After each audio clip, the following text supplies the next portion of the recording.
প্রিয় ভিউয়ার্স, আসসালামু আলাইকুম। আপনারা অবগত আছেন একটি ব্যাপারে, সেটি হলো সাংবাদিক তুহিন। গতকালকে রাত 8টার সময় চাঁদাবাজরা, ছিনতাইকারীরা তাকে কুপিয়ে হত্যা করে রাত 8টার দিকে। তা আমার প্রশ্ন হলো যে আইন শৃঙ্খলা পরিস্থিতির এত অবনতি বাংলাদেশে এর আগে কখনো এত হয়নি বা হতে দেখিনি আমরা। তো আমি ডক্টর ইউনূস স্যারকে অনুরোধ করব, রিকোয়েস্ট করব যে আপনি একজন নোবেল বিজয়ী মানুষ, বিশ্ববিখ্যাত মানুষ, বিশ্বের সমস্ত বিশ্বে আপনার একটা ব্যাপক পরিচিতি আছে। আপনি চলে যাওয়ার আগে অন্তত ন্যায্য বিচার, তাৎক্ষণিক বিচার ব্যবস্থা, বিশেষ করে হত্যা, তারপরে ধর্ষণ, এগুলোর ব্যাপারে যেন তাৎক্ষণিক বিচার হয়, সেই সংস্কারটা করবেন, সেই ব্যবস্থাটা করবেন। পাশাপাশি যারা ঘুষ খায় তাদের যেমন তাৎক্ষণিক বিচার করা যায়, সে ব্যবস্থাটা আপনি করবেন।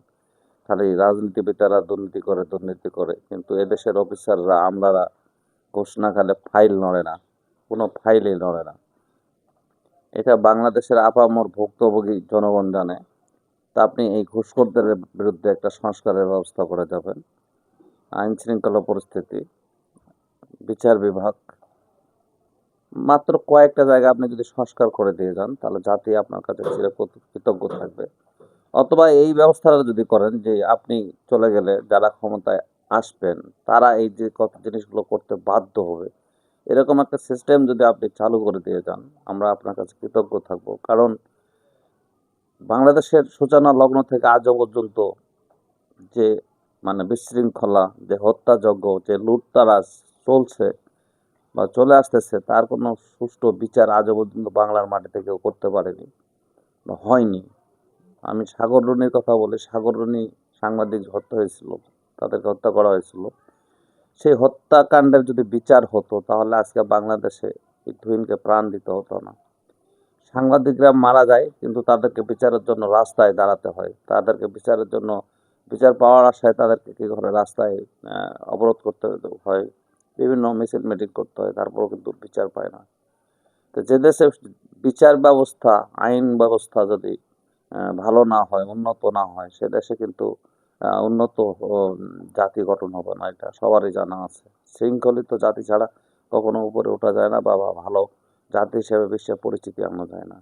তো প্রিয় ভিউয়ার্স, আমি যেটা বলতে চাচ্ছি আপনাদেরকে, যে সাগররুনি হত্যা হলো, আমি দেখছি, আমি একটা পোস্ট ছাড়ছি, গতকাল রাতেই আমি পোস্টটা ছাড়ছি, কিন্তু সেখানে আমি মতামত চাইছিলাম, মাত্র 4 জন জনগণ মতামত দিয়েছেন। আপনারা, আমরা একটা স্বাধীন দেশে মতামত দেবো, সেই মতামত দিতেও আমরা ভয় করি। আমি এমনও লোকের সাথে আমার কথা হচ্ছে, মানুষজনের সঙ্গে কথা হচ্ছে, যে বর্তমানে এমন পরিস্থিতি চলতেছে ভাই, এই পরিস্থিতিতে কি বলবো, ভয়ে কথা বলতে পারি না, ভয়ে কমেন্ট করতে পারি না। কমেন্ট করলে না কি কি জানি হয়, এরকম একটা পরিস্থিতি। তো আমরা এই পরিস্থিতি থেকে মুক্তি চাই। প্রিয় ডক্টর ইউনূস স্যার, আপনি যাওয়ার আগে অন্তত খুন, ধর্ষণ, চাঁদাবাজ, দুর্নীতি, ঘুষখোর, এদের বিরুদ্ধে এমন একটা সংস্কার করে যাবেন, যেন এরা যেন বাংলাদেশে যেন এই চিত্রটা আর দেখতে না হয়। এই চিত্রটা আমরা দেখতে চাই না। তো প্রিয় ভিউয়ার্স, সবাই ভালো থাকবেন, সুস্থ থাকবেন। আমাকে লাইক এবং কমেন্ট দিয়ে সহযোগিতা করবেন। প্রয়োজন যদি কি বলবো আরকি, যদি মনে করেন যে আপনি এই এই বাংলাদেশের, সুন্দর বাংলাদেশের একটা অংশ হবেন, তাহলে আমার এই ভিডিওটা একটু শেয়ার করবেন প্লিজ।